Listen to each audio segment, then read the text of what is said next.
Poveikis į žmogaus imunodeficito viruso replikacijos procesą. živ replikacija daugiapakopis procesas. Kiekviena šio proceso pakopa būtina virusui sėkmingai replikuotis. Todėl veiksmingi antiretrovirusiniai vaistai galėtų stabdyti viruso dauginimosi procesą bet kurioje šių pakopų. Pirma pakopa – tinkamos šeimininko ląstelės, pavyzdžiui CD4 plus T limfocito užkrėtimas.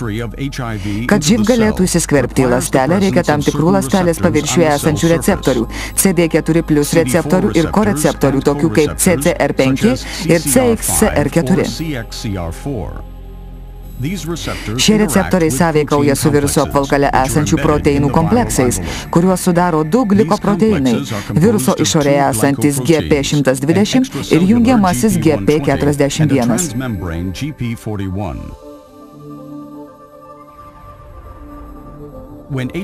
živ priartėjus prie ląstelės GP120 susiliečia su CD4 plus receptoriumi. Šis procesas vadinamas prisitvirtinimu. Prisitvirtinus prie koreceptoriaus pakinta GP120 glikoproteino struktūra. Šie pokyčiai leidžia GP41 glikoproteinui išsitiesti ir susisiekti su ląstelės membrana.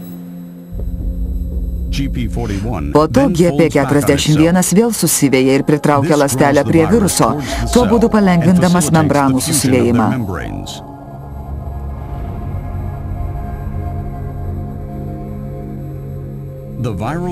Viruso branduolio kapsulė pereina į ląstelės vidų, atsiveria išleisdama 2 viruso RNR grandines bei 3 svarbius fermentus.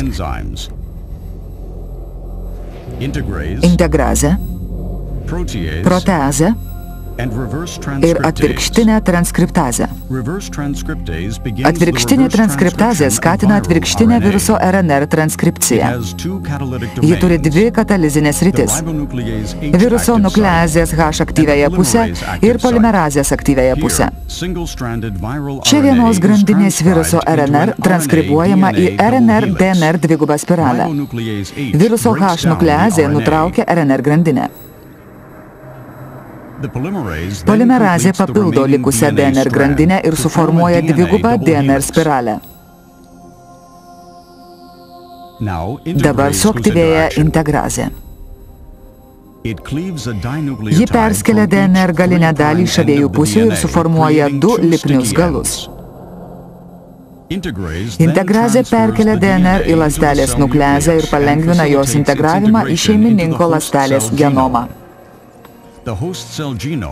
Šeimininko ląstelės genomas dabar turi genetinę živ informaciją.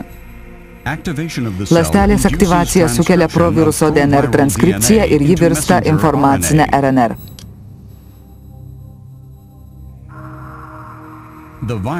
Viruso informacinė RNR migruoja į ląstelės plazmą, kur sintezuojami statybiniai naujų virusų blokai. Kai kuriuos jų perdirba viruso proteazė.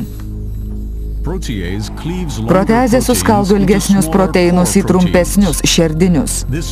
Tai svarbiausia užkrečiamų virusų gamybos stadija. 2 viruso RNR grandinės ir replikaciniai fermentai suartėja, o šerdiniai proteinai susikaupia aplink sudarydami kapsulę. Šis nesubrendęs virusas palieka ląstelę ir įgauna apvalkalą iš šeimininko ląstelės ir viruso proteinų. Virusas bręsta ir jau gali užkrėsti kitas ląsteles. živ replikuojasi milijardus kartų per dieną, ardydama šeimininko imuninės ląsteles, todėl liga progresuoja. Vaistai trikdantys viruso replikaciją svarbiausiose šio proceso pakopose gali sustabdyti šį mirtiną procesą.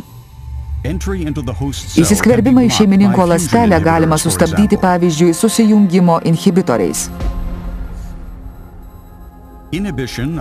Atvirkštinės transkriptazės inhibiciją galima sukelti nukleotidiniais arba nenukleotidiniais atvirkštinės transkriptazės inhibitoriais.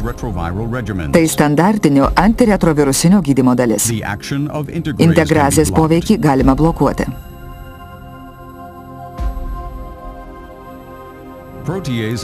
Proteazės inhibitoriai taip pat yra standartinio antiretrovirusinio gydymo dalis.